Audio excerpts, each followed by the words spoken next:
এই সেই ভাইরাল দোকান যেটার ভিডিও কিছুদিন আগে ফেসবুকে প্রায় ছেয়েছিল। ফেসবুক ওপেন করলেই এখানকার ভিডিওটা আমাদের চোখের সামনে আসছিল, যেটা অনেকটা বিরক্তিকরই।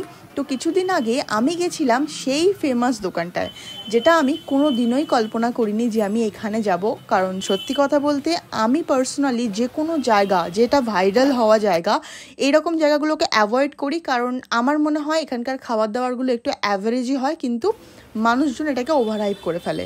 তবে এইবার আমার এক ফ্রেন্ডের কথায় চলে গেছিলাম সেই ফেমাস দোকানের বিরিয়ানিটা ট্রাই করতে।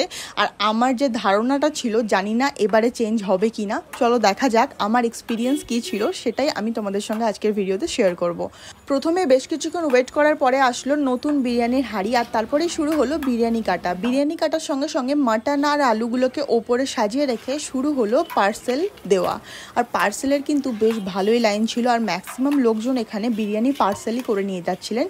আর আমরা গেছিলাম বিকেল করে, মানে ওই 5টা সাড়ে 5টা নাগাদ। তো সেই সময়ও দেখলাম বেশ ভালোই ভিড় ছিল, আর যেগুলো মানে ম্যাক্সিমাম ভিড়ই ছিল পার্সেল নিয়ে যাওয়ার জন্য। এবার বলি এনাদের সিটিং এরিয়া নিয়ে। এনাদের একটা ইনডোর আর একটা আউটডোর সিটিং এরিয়া রয়েছে, যেটা কিন্তু খুবই ছোট। আর গরমের মধ্যে কেউ যদি গরমটাকে একটু অ্যাভয়েড করতে চায়, তাহলে আমার মনে হয় বিরিয়ানিটা পার্সেল করে নিয়ে যাওয়াটাই বেটার।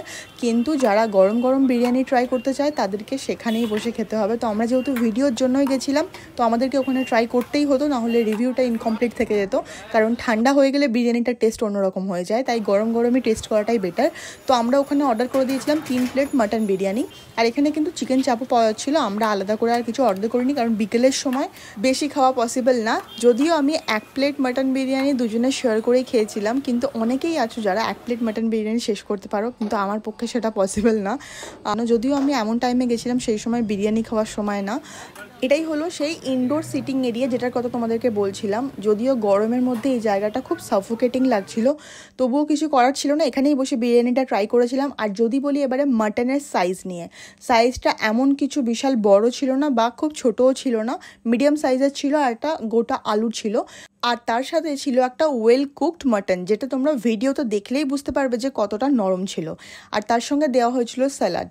তো এবারে তোমাদেরকে বিরিয়ানির দামটা বলে দিই। চিকেন বিরিয়ানির দাম ছিল 150, আর মাটন বিরিয়ানির দাম ছিল 230। আচ্ছা, খাবারের টেস্ট নিয়ে তো বললাম, বিরিয়ানি ঠিকঠাকই লেগেছে, খুব বেশি ভালো বা খুব বেশি খারাপ বলবো না, কিন্তু খাওয়া যাবে, বিরিয়ানিটা খাওয়ার মতনই। কিন্তু প্রবলেমটা হলো হাইজিন।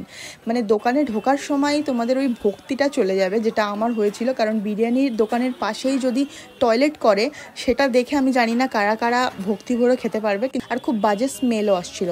আমি জানি না এটা কার কার সঙ্গে হয়েছে তোমাদের, কিন্তু স্ট্রিট সাইড বিরিয়ানি আমি এর আগে অনেক ট্রাই করেছি, কিন্তু এখানে একটু হাইজিন ইস্যু আছে। যেহেতু এত ফেমাস দোকান, আমার মনে হয় একটু হাইজিনটা মেনটেন করাটা বেটার। তোমাদের কাদের কাদের কী ওপিনিয়ন, সেটা অবশ্যই তোমরা কমেন্টে জানাতে পারো। আর তোমরা কারা কারা এখানে গেছো, সেটাও অবশ্যই কমেন্টে জানাতে ভুলো না।